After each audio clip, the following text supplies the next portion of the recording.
भाई कसम से ना बैंक ऑफ बड़ौदा ने पागल बना के रखा हुआ है। बहुत सारे हमारे रिटेलर परेशान हैं और हमने जितने अपने पुराने वीडियो में जानकारी दी, जितने प्रकार के मेथड से बैंक ऑफ बड़ौदा का ट्रांजैक्शन इनेबल कराया प्राइवेट एईपीएस में, वो सारे के सारे बंद होते गए। अगर हम इसका इतिहास देखें तो सबसे पहले बैंक ऑफ बड़ौदा ने ये किया कि वो मंथ में अनलिमिटेड ट्रांजैक्शन की जगह उसने 4 ट्रांजैक्शन की लिमिट लगा दी, उसके बाद 1 ट्रांजैक्शन की लिमिट लगा दी। फिर बात आई कि आप एक्स्ट्रा जो ओवर चार्जिंग करते हैं 10 रुपये 20 रुपये, मतलब 1010 1020, वो निकालना बंद कर दिया। और ये सब फ्रॉड को रोकने के लिए उसने अलग अलग कदम उठाए। आपका जो ट्रांजैक्शन था उसके पैटर्न को फॉलो किया कि यदि आप 1010 1020 2010 2020 निकाल रहे हैं तो वो आपकी आईडी बंद करेगा।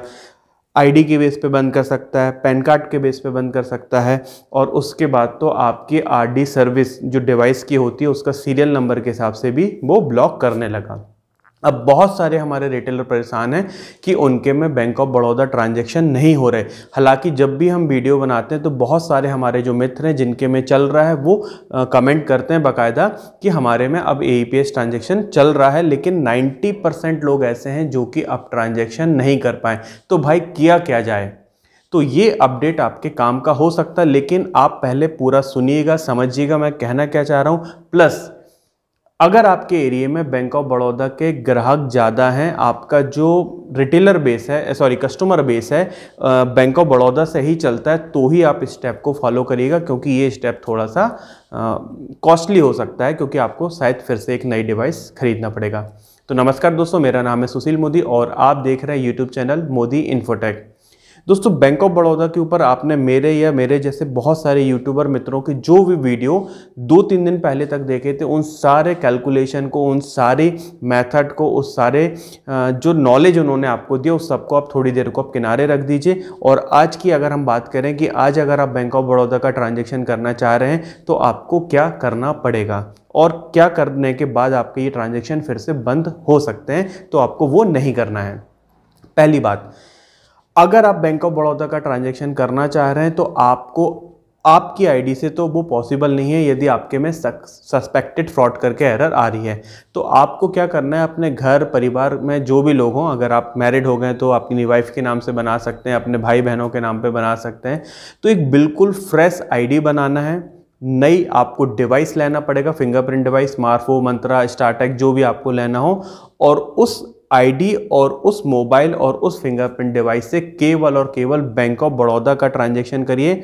भूल के भी आप अगर अदर बैंक का ट्रांजैक्शन कर देंगे तो कुछ समय बाद जब भी बैंक ऑफ बड़ौदा अपनी रिपोर्ट चेक करेगा, नॉर्मली वो मंथ के 20-22 तारीख के आसपास ऐसा करता है, तो आपका ट्रांजैक्शन वापस बंद हो जाएगा। तो मतलब आईडी, डिवाइस, मोबाइल आपका फ्रेश होना चाहिए। मोबाइल एक चुट पुराना होगा तो भी चल जाएगा, लेकिन आईडी नई होना चाहिए, डिवाइस नहीं होना चाहिए, बिल्कुल न्यू, और वो किसी दूसरी कंपनी में, दूसरी आईडी में कहीं पे भी ना चली हो। जो नई आईडी भी आप बना रहे हैं जिनके भी नाम से, उनके नाम पर पहले से किसी दूसरी कंपनी की भी इसकी आईडी ना हो, ये विशेष ध्यान रखिएगा। अगर पहले से उनकी कोई आईडी होगी तो ये कैलकुलेशन जो मैं आपको बता रहा हूँ ये काम नहीं करेगा। तो नई आईडी आपको ले लेना है, नई डिवाइस ले लेना है, और उसके बाद आप बैंक ऑफ बड़ौदा का ट्रांजैक्शन करेंगे। उस आईडी से, उस डिवाइस से किसी दूसरे बैंक का आप ट्रांजैक्शन नहीं करेंगे। बैंक से आप ओवर चार्जिंग वाले ट्रांजैक्शन, मतलब 1010 1020, आपको ये नहीं करना है। और इसके बाद सबसे इम्पॉर्टेंट बात कि अगर आपको बैलेंस चेक करना है तो उस दिन आप विड्रॉल नहीं कर पाओगे, या फिर आपको विड्रॉल करना है तो आप बैलेंस चेक ना करें। कस्टमर को स्पष्ट पूछ लें कि वो क्या करना चाह रहा है। यदि उसको पैसा निकासी भी करना है तो बैलेंस चेक ना करें। अब हम बैलेंस चेक कैसे करें, तो आपको पता है बैंक ऑफ बड़ौदा का टोल फ्री नंबर है, जिसपे कि आप कस्टमर के रजिस्टर्ड मोबाइल नंबर से मिस कॉल मारते हैं तो उनके SMS में नंबर आ जाता है। बहुत सारे लोग बोलेंगे कि कस्टमर के तो नंबर रजिस्टर्ड नहीं रहते, लेकिन मैं इस चीज़ को इसलिए नहीं मानता क्योंकि बैंक ऑफ बड़ौदा बिना अकाउंट नंबर के खाता खोलता ही नहीं है, सॉरी मोबाइल नंबर के खाता खोलता ही नहीं है। प्लस अभी तो जो नया सिस्टम है लगभग 1 साल से बैंक ऑफ बड़ौदा का, वो ये है कि यूनिक मोबाइल नंबर ही होना चाहिए, मतलब एक मोबाइल नंबर एक से ज़्यादा अकाउंट में हो ही नहीं सकता है।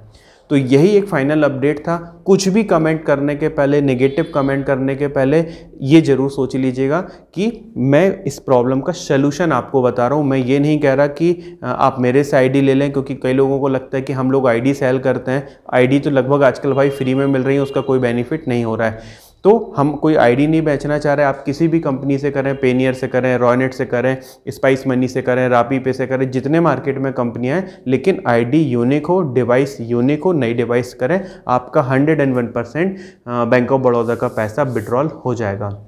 पसंद आए तो लाइक करें, पहली बार आए तो सब्सक्राइब करें और ज़्यादा से ज़्यादा अपने ग्रुपों में शेयर करें, ताकि जो लोग बैंक ऑफ बड़ौदा के ट्रांजैक्शन से परेशान हैं वो इन ट्रांजैक्शन को कर पाएँ। वीडियो देखने के लिए बहुत बहुत धन्यवाद दोस्तों। आपका दिन शुभ हो। वंदे मातरम। जय हिंद।